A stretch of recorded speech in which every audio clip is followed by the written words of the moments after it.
Terdapat kisah mengenai seorang dari Sabiqunal Awwalun, seorang sahabat yang bernama Usaid bin Hudair.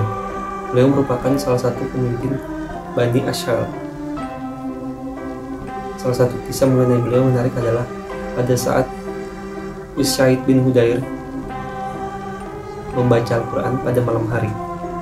Kemudian malaikat turun untuk mendengarkan. Usaid bin Hudair sangat mencintai Al-Quran. Ibaratnya seseorang yang kehausan di padang gurun yang panas, lalu mendapatkan jalan menuju mata air yang sejuk. Terdapat suatu kisah mengenai Usaid bin Al-Hudair.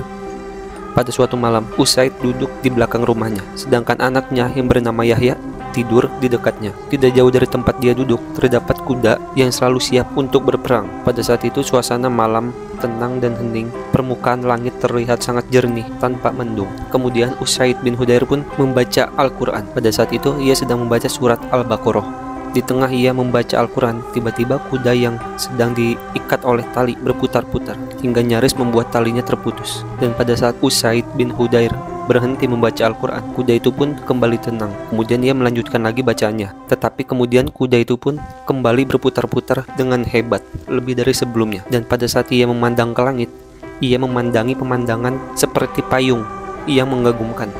Pandangan yang belum pernah dilihat oleh Usaid bin Hudair sebelumnya. Awan itu terlihat berkilau, bergelantung seperti lampu memenuhi ufuk, bergerak naik dengan sinarnya yang terang, kemudian perlahan-lahan menghilang dari pandangan. Pada besok harinya, Usaid bin Hudair pergi menemui Nabi Muhammad untuk menceritakan peristiwa yang dialaminya. Kemudian Nabi Muhammad pun berkata, sebagaimana yang diriwayatkan oleh Bukhari dan Muslim. Nabi Muhammad berkata, itu adalah malaikat yang ingin mendengarkan engkau membaca Al-Quran. Seandainya engkau teruskan, pastilah akan banyak orang yang bisa melihatnya.